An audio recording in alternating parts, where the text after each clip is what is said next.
too close to call with no clear leader. Trump up by just one, and that could definitely change over time.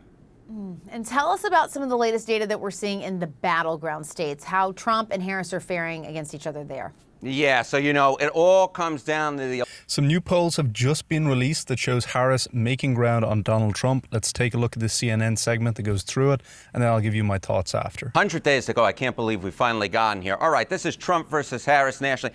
Look, I think the thing that I want to sort of get down in here and sort of point out is the Harris-Trump race has actually been fairly steady. You can see this pre-Biden dropout. You had Trump +2. Look at where we are this week. Trump +1. Again, a race with no clear leader being the key thing here. But the big change, Jessica, is the fact that Democrats made that change from Biden to Harris. Why do I say it's the big change? It's because this little asterisk at the bottom, which points out that Biden trailed Trump by 6 points. By 6 points among the same pollsters that, in fact, had Harris down only 2. So Democrats, by making that change, were able to turn what was looking like a runaway race for Donald Trump into one that, at this point, is just way too close to call with no clear leader. Trump up by just 1, and that could definitely change over time. And tell us about some of the latest data that we're seeing in the battleground states, how Trump and Harris are faring against each other there. Yeah, so it all comes down to the Electoral College. So why don't we look at these key battleground states, Harris versus Trump margin once again. Look, these are the Great Lake battleground states, the ones that we've been talking about this entire campaign. Look at this. Wisconsin is the one that had the biggest separation between the two of them in Fox News polling this week, and it's just +1 Trump, well within the margin of error. Michigan a tie. Pennsylvania, of course, a key state. That is tied right now. And, of course, what does that mean? That means that the pathway to 270 electoral votes, this was the path that, of course, Joe Biden wanted to sort of ride along, is wide open for Kamala Harris. This is a Great Lakes path. So even if she lost in Nevada, Arizona, and Georgia, all 3 states that Joe Biden won last time around in 2020, if she was able to sweep those Great Lake battleground states, Wisconsin, Michigan, and Pennsylvania, and we know that those states are close right now, that would get her to exactly 270 electoral votes. So this Great Lakes path is wide open for the vice president. And then what about another potential path? Because Biden, when he was in, that was it. That was what they were looking at. Is there another potential electoral path for her? Yeah. So this is the Great Lakes path.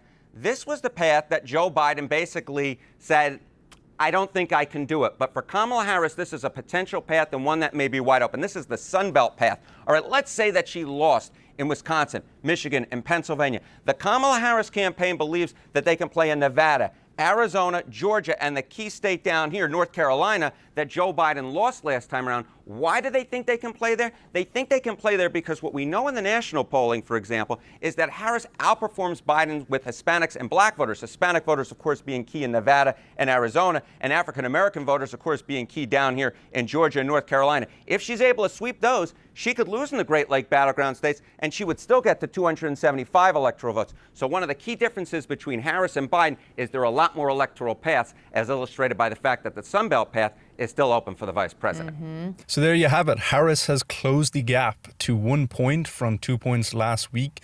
And as the presenter there said, the most important point about this is that in these same polls just 3 weeks ago, Biden was down by 6 points. So basically this means that it's a completely different race. Voters are way more energized. Any lingering doubts that people wouldn't support Harris because of her laugh or something, which seems ridiculous since she's running up against literally a convicted felon. But if there was that doubt has been thrown out the window. Any Democratic elites that were kind of holding reservations, maybe Obama was potentially, some people were saying that he wanted an open convention to maybe get a stronger candidate than Harris. All that's been put to bed. The entire Democratic Party is unified, standing behind and doing everything in their power to elect Kamala Harris as the first female and woman of color to become president of the United States. What I found very interesting about this was the second part of what they were talking about there, the swing states. So Wisconsin +1, Michigan tied, Pennsylvania tied. This is completely different to what we were seeing just a few weeks ago. Wisconsin was gone. Wisconsin was like 5-6 points. Michigan was about 3, and I think Pennsylvania was also 5 or 6.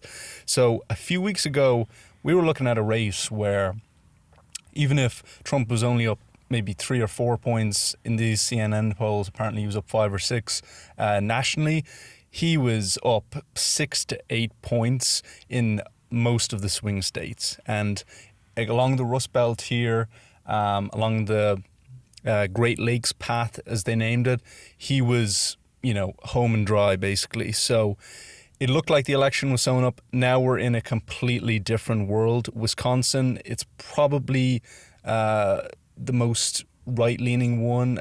I guess Pennsylvania was the one that went to Trump last year. I think Pennsylvania did, and I think the other two went Dem.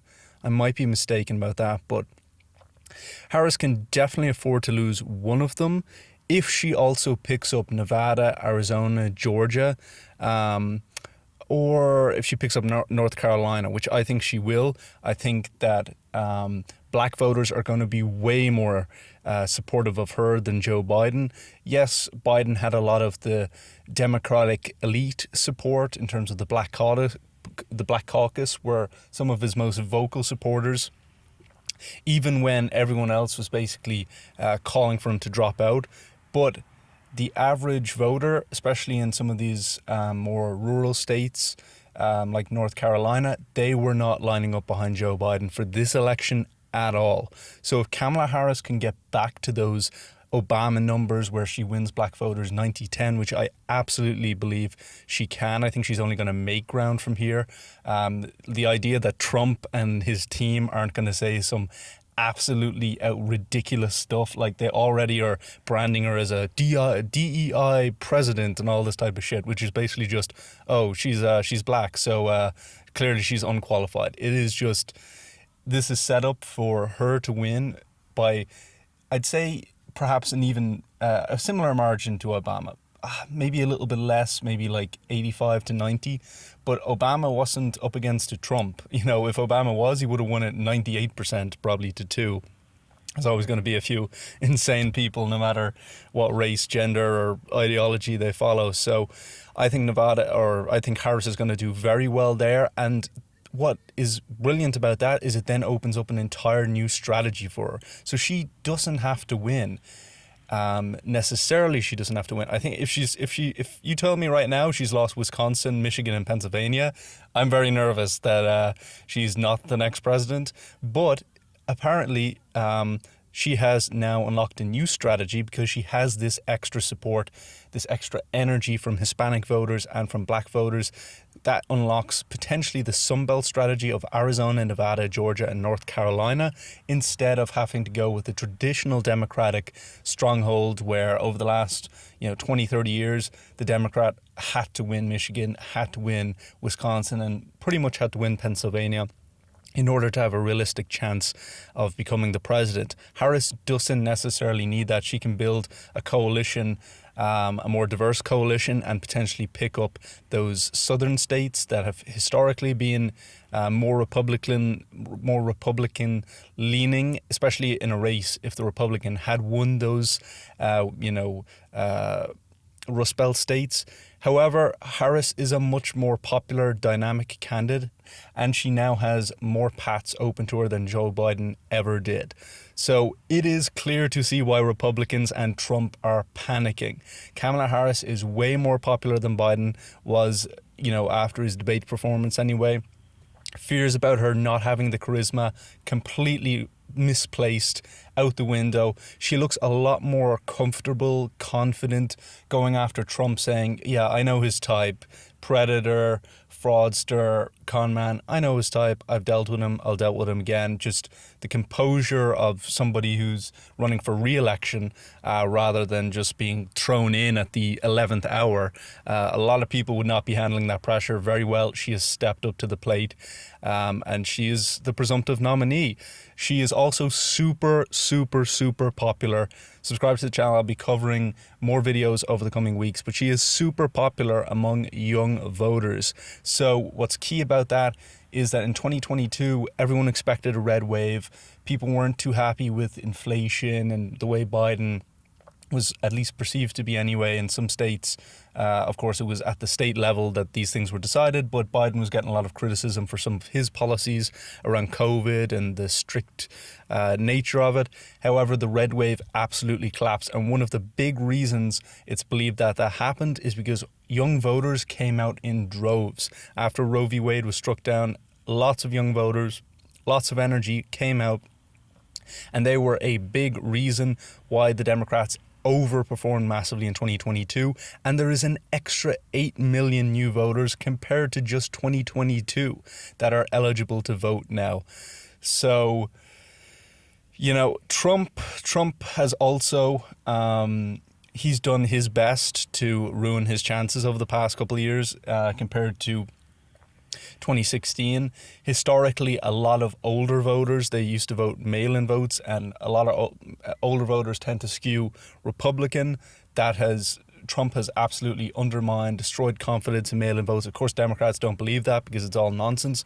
But of course, Trump supporters, a lot of them do believe it. So if they get sick, if they run into an emergency, if, you know, they happen to forget, or they wake up, you know, tired or hungover, or they decide not to vote, well, guess what?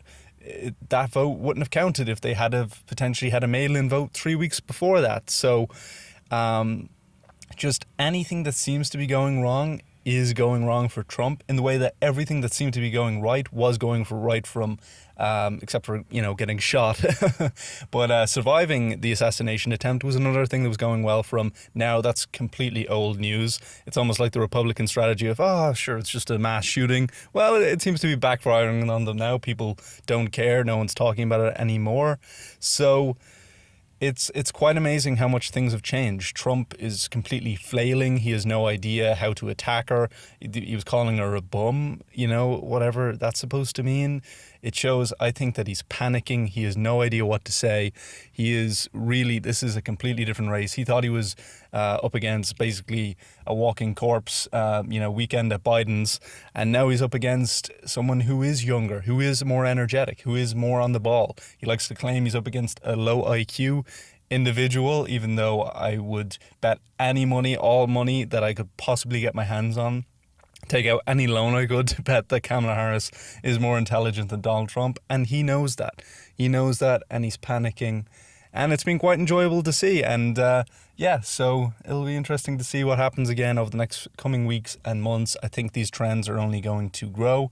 But let me know your thoughts below. That's it for this video. See ya. Thanks for watching.